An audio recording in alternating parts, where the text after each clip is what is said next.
बिस्मिल्लाहिर्रहमानिर्रहीम। आज के इस लेक्चर में मैं exercise number 1.2 chapter number 1 lecture number 18 complex number FSc math part 1 KPK board new course of 2020 exercise number 1.2 में लास्ट 2 क्वेश्चंस सॉल्व करने जा रहा हूँ। ये दोनों questions properties of a complex number से रिलेटेड है। तो चलिए सीखते हैं। FSC Math Part 1 Chapter number 1 Exercise number 1.2 Lecture number 18 Complex number is the name of this chapter. Question number 8 ही कहता है कि show that total 5 parts है। तो पहला पार्ट ही कहता है कि z plus z conjugate this will be equal to the 2 time of real part of the complex number z। तो चलिए पहले इसको सीखते हैं। z let's suppose मैं z को कंसिडर करता हूँ a plus b iota, ये कॉम्प्लेक्स नंबर है।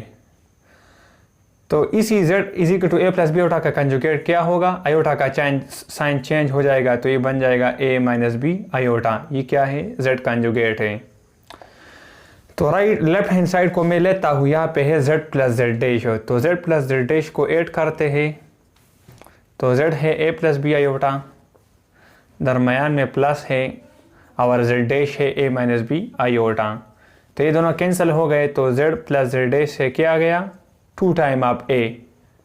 तो a हमारे पास रियल पार्ट है तो राइट साइड पे में क्या है 2 time of real part of the complex number z। तो रियल पार्ट a है ना z में, तो ये बराबर है 2 टाइम ऑफ ये a रियल पार्ट है गिवन कॉम्प्लेक्स नंबर के real part of the z।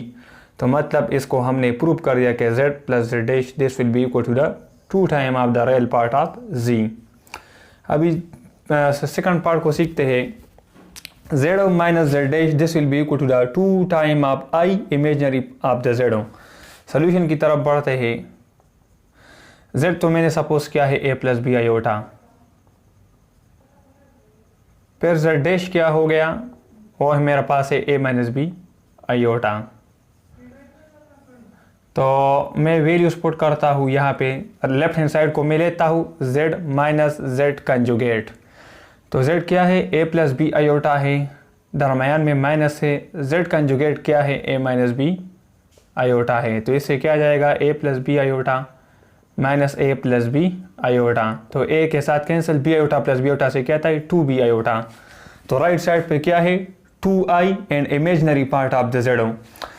तो z क्या है a प्लस बी आयोटा, तो इमेजनरी पार्ट कौन सा होता है, आयोटा का जो कोएफिशिएंट होता है वो इमेजनरी होता है। तो इमेजनरी इसी केस में b है, सही है। तो ये हमारे पास रिजल्ट ये है ना 2bi, तो 2 अपनी जगह पे, b हमारे पास इमेजनरी पार्ट है और i अपनी जगह पे, तो 2i इमेजनरी। तो राइट साइड पे क्या है 2i इमेजनरी है ना, तो इसको हमने प्रूव कर दिया। लेफ्ट हैंड साइड बराबर है राइट हैंड साइड के।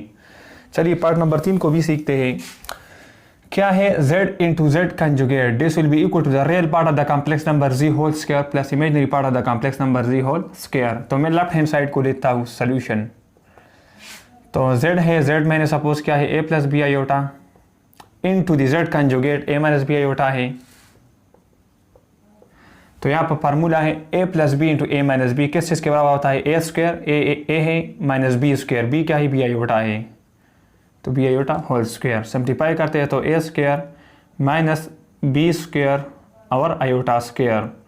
तो a square minus B square iota square minus 1 के बराबर है। तो रिजल्ट क्या है a square plus B square.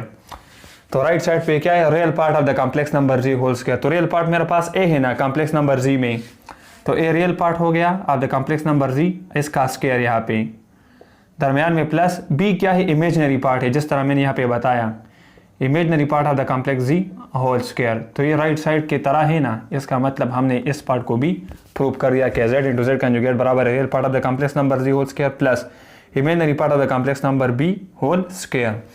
अभी पार्ट नंबर 4 को सीखते हैं। क्या है कि ये लोग कहते हैं कि z will be equal to z conjugate, लेकिन यहाँ पे रेस्ट्रिक्शन है। रेस्ट्रिक्शन कंडीशन क्या है कि z should be a real. कोई भी कॉम्प्लेक्स नंबर रियल तब होता है जब इमेजनरी पार्ट 0 होता है। b यहाँ पे इमेजनरी पार्ट है, तब ये 0 हो जाए तो हमारे पास z बन जाएगा a। तो यहाँ पर z बराबर होता है a प्लस बी आयोटा के, is equal to z conjugate क्या है a माइनस बी आयोटा है ना। तो ये लोग कहते हैं कि z रियल है, रेस्ट्रिक्शन है, कंडीशन है।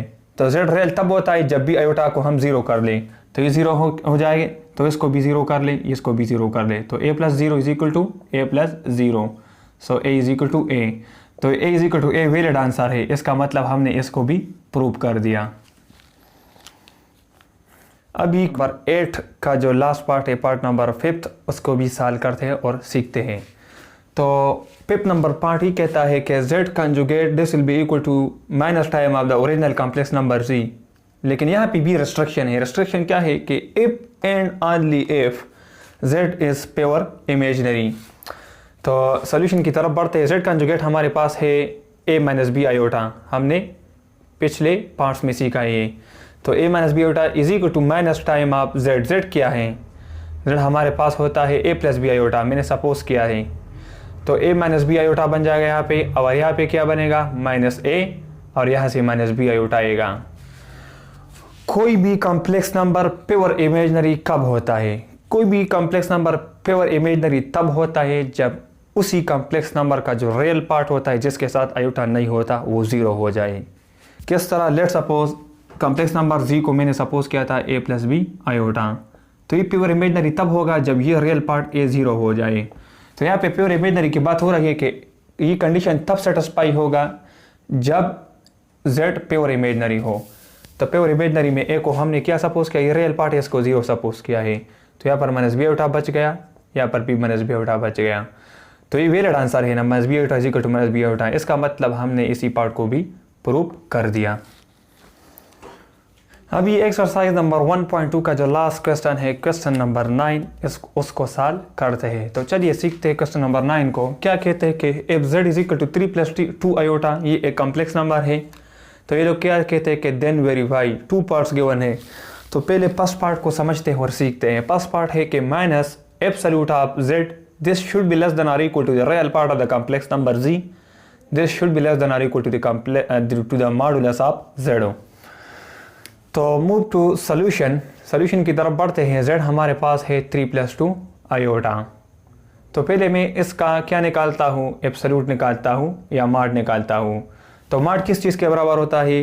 इसी रियल पार्ट का स्क्वायर 3 का स्क्वायर प्लस इमेजनरी पार्ट का स्क्वायर। इमेजनरी क्या है? आयोटा का कोएफिशिएंट 2, सो 2 स्क्वायर, और इसका होल अंडर द रूट। ये मॉड होता है, मैंने पिछली वीडियोस में बताया है डिटेल के साथ। सो 3 स्क्वायर प्लस 2 स्क्वायर। तो z एब्सोल्यूट क्या आएगा? 3 स्क्वायर से 9, 2 स्क्वायर से 4, और होल अंडर द रूट। तो इससे क्या आएगा? Under root 13। तो कंडीशन है minus absolute of z, this should be less than और equal to the real part of the complex z, this should be less than और equal to the mod of z। तो minus तो अपनी जगह पे आ जाएगा। Mod of z मैंने निकाला किस चीज़ के बराबर है? अंडर रूट ऑफ 13 के। This should be less than और equal to the real part of the complex z। Real part complex का z क्या है? ये रियल पार्ट है 3, तो यहाँ पे मैं पुट करता हूँ, और लेस देन और इक्वल टू ये क्या है? ये एब्सोल्यूट z है, मतलब मॉड ऑफ z है, जो कि अंडर रूट 13 है। तो क्या ये कंडीशन जो है इनइक्वलिटी का, ये वैलिड है? ये बिल्कुल वैलिड है। अंडर रूट 13 को जब आप निकालोगे तो इससे वैल्यू आएगी 3 से ग्रेटर कैलकुलेटर से। तो यहाँ पर ग्रेटर देन साइन है, तो मतलब इसका जो वैल्यू आएगा 3 से ग्रेटर हुआ, ये तो सेटिस्फाई हुई, इसमें कोई शक नहीं। यहाँ पे अंडर रूट 13 को जब आप निकालोगे कैलकुलेटर से तो इसका जो वैल्यू आएगा वो 3 से थोड़ा ग्रेटर होगा। तो यहाँ पे लेट सपोज मैं करता हूँ 3.14, और कंडीशन क्या है? लेस देन और इक्वल टू 3। तो यहाँ पे माइनस 3.14 लेस देन है, 3 से लेस है ना, यहाँ पे नेगेटिव है, 3 ग्रेटर है इससे, तो ये कंडीशन भी सेटिस्फाई है। इसका मतलब ये कंडीशन सेटिस्फाई होगा, ये टोटल इनइक्वलिटी सेटिस्फाई है पार्ट नंबर फर्स्ट। इसको हमने वेरीफाई कर दिया। अभी दूसरे पार्ट को वेरीफाई करते हैं। माइनस तो अपनी जगह पे आ जाएगा। मॉड ऑफ z मैंने निकाला है, क्या है? अंडर रूट 13 है, फिर लेस देन और इक्वल टू है इमेजनरी पार्ट ऑफ z। तो इमेजनरी पार्ट 2 आयोटा में आयोटा का कोएफिशिएंट इमेजनरी पार्ट होता है, तो यहाँ पे 2 है, तो मैं 2 पुट करता हूँ इमेजनरी पार्ट। लेस देन और equal to the absolute of z, मैंने क्या निकाला है? Under root of 13। तो यहाँ पे ये तो चूंकि नेगेटिव आएगी, तो नेगेटिव वैल्यू हमेशा पॉजिटिव से लेस होगी, तो ये कंडीशन तो सेटिस्फाई है। 2 ग्रेटर होगा, इससे ये नेगेटिव है। ये कंडीशन अंडर रूट 13 सो 3 पॉइंट समथिंग देता है, ये भी ग्रेटर है 2 से, ये कंडीशन भी सेटिस्फाई है। इसका मतलब ये टोटल क्या है? ये टोटल इनइक्वलिटी सेटिस्फाई होती है, बिकॉज अंडर रूट 13 हमें क्या देता है? 3 पॉइंट समथिंग। सो 3 पॉइंट समथिंग ये ग्रेटर है, साइन ग्रेटर है इधर किस चीज़ से? 2 से, तो ये तो सेटिस्फाई है। यहाँ पे 2 क्या है? ग्रेटर है किस चीज़ से? अंडर रूट माइनस 13 से। तो अंडर रूट माइनस 13 से क्या आता है? माइनस 3 पॉइंट समथिंग आता है, तो 2 ग्रेटर है इससे, तो इसका मतलब ये कंडीशन भी सेटिस्फाई है, तो इसका मतलब ये टोटल इनइक्वालिटी सेटिस्फाई है, तो इसको हमने क्या कर दिया, वेरीफाई कर दिया। तो इसी के साथ मैं ये लेक्चर ख़त्म करना चाहता हूँ। इंशाल्लाह नेक्स्ट वीडियो में मैं एक्सरसाइज नंबर 1.3 स्टार्ट करूँगा, जो कि लास्ट एक्सरसाइज है इसी चैप्टर नंबर 1 कॉम्प्लेक्स नंबर का। कॉम्प्लेक्स नंबर पे मैं थोड़ा टाइम ज़्यादा लेता हूँ, इसलिए कि ये वेरी इंपॉर्टेंट चैप्टर है, ईटा के लिहाज से भी, बोर्ड्स पेपर के लिहाज से भी, और किसी भी टेस्ट के लिहाज से। इसी के साथ मैं लेक्चर ख़त्म करना चाहता हूँ। अगर आपको ये वीडियो अच्छी लगी हो तो काइंडली वीडियो को लाइक करें, चैनल को सब्सक्राइब नहीं किया तो सब्सक्राइब करें। मिलते हैं इंशाल्लाह नेक्स्ट वीडियो में, तब तक के लिए अल्लाह हाफिज़।